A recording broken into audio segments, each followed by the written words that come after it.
This is one of those moments where the truth hits people in the chest and they don't want to hear it, because it sounds cruel, it sounds personal, and it sounds like an overreaction, but it isn't, and that's what makes it so uncomfortable. When Stephen A. says the Rams defense will make Sam Darnold cry again, he's not talking about tears on the sideline. He's talking about something much worse for a quarterback in December. He's talking about exposure, pressure, panic, and the kind of night that rewrites narratives in ink, not pencil.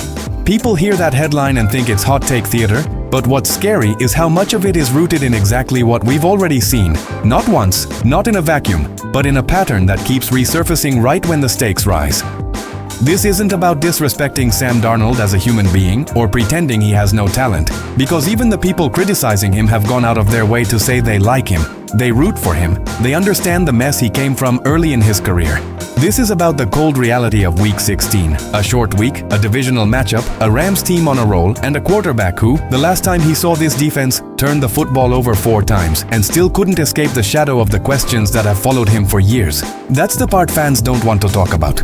They want to believe growth is linear, that once you start hot, you stay hot, that confidence never cracks, but football doesn't work that way, especially not in December, especially not when defensive coordinators have months of tape and one clear message: we know who you are, we know where you want to go, and we're coming to take it away. This is why the prediction feels so harsh, because it's not about potential anymore, it's about survival, and the Rams smell blood in the water.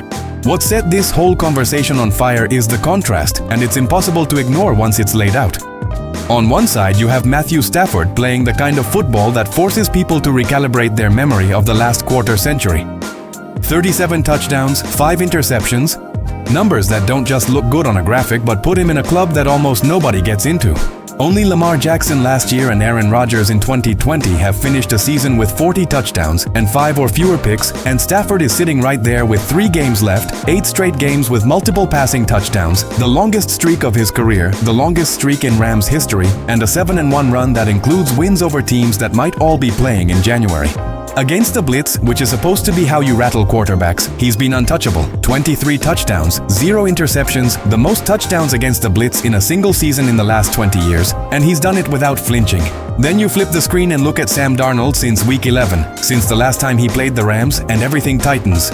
Completion percentage down, touchdowns to interceptions down, air yards down, sacks up, QBR down. It looks eerily familiar, and that's what scares people who want to believe this is a different story. This is why the debate exploded, and before we dive any deeper, if you're locked into this kind of unfiltered NFL breakdown, make sure you subscribe, tap that like button, and let your voice be part of the conversation, because this is exactly the kind of moment where narratives are born or buried. From here, the analysis gets uncomfortable, because Stephen A. and the panel weren't just throwing darts, they were reading the signs. They went out of their way to say they are fans of Sam Darnold, that they understand how dysfunctional those Jets teams were, that they want success for him, and that's what makes the question hit harder. Are we starting to see the same alarming signs we saw last year when the season started to slip away? Dominique didn't hesitate. This Seahawks offense right now is alarmingly one-dimensional, and that one dimension is Jackson Smith-Njigba. When that's your reality, everything else becomes fragile. You can't run the ball efficiently. You depend on one receiver to create explosive plays.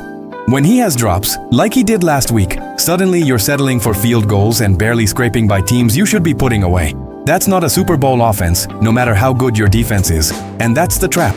The Seahawks defense is outstanding, championship caliber even, but their path becomes brutally narrow if the offense can't carry its share, and when that happens, all the weight lands on the quarterback's shoulders.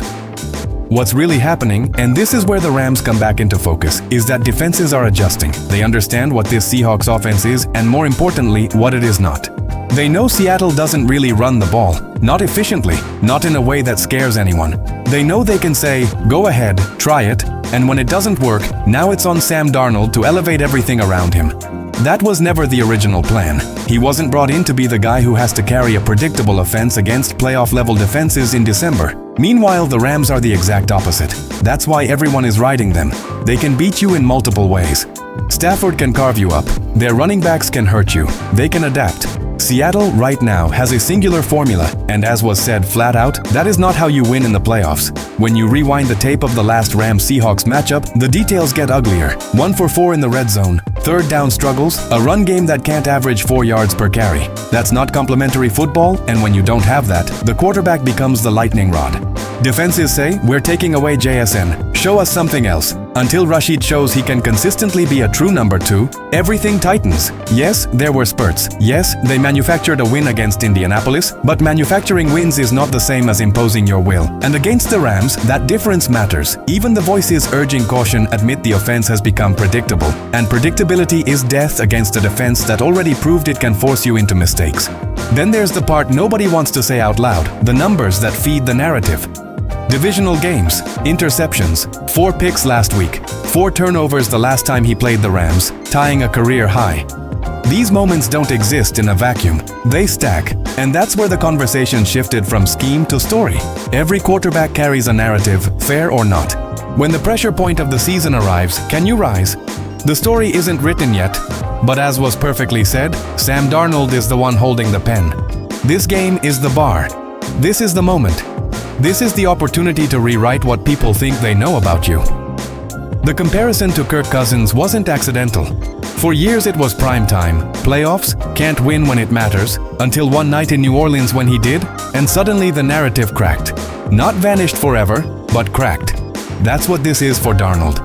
The problem is the circumstances couldn't be tougher. The offense is predictable. Everyone knows where the ball is going. Everyone knows the run game isn't there to save you. And now you're facing a Rams defense that already made you miserable once, paired with an opposing quarterback playing at a historic level, unbothered by pressure, unbothered by the blitz, unbothered by the moment. That's why the phrase, "make him cry again," lands the way it does. It's not cruelty, it's a warning. If Sam Darnold doesn't protect the football, if he doesn't elevate beyond what the scheme gives him, if the Seahawks can't suddenly become something they haven't been for weeks, this could spiral fast. The defense can keep it close. They did last time. They only lost by 2 despite the turnovers. But asking a defense to be perfect while your quarterback is under siege is not a sustainable plan. At some point, he has to play his role at a higher level. And that's the tension heading into this game. On one side, a Rams team that looks like it knows exactly who it is, riding a quarterback in the middle of a season that belongs in elite company, beating good teams, answering every tactical question thrown at them. On the other, a Seahawks team fighting to hold on to belief, with a quarterback standing at the crossroads of his career narrative, knowing that every mistake will be magnified, every hesitation punished, every turnover remembered. Stephen A's prediction isn't about humiliation, it's about reality. December football doesn't care about early season optimism or good intentions. It asks one question over and over under the brightest lights and the heaviest pressure. Who can you trust when everyone knows what's coming? Tomorrow night, the Rams believe they already know the answer, and Sam Darnold has one chance to prove them wrong.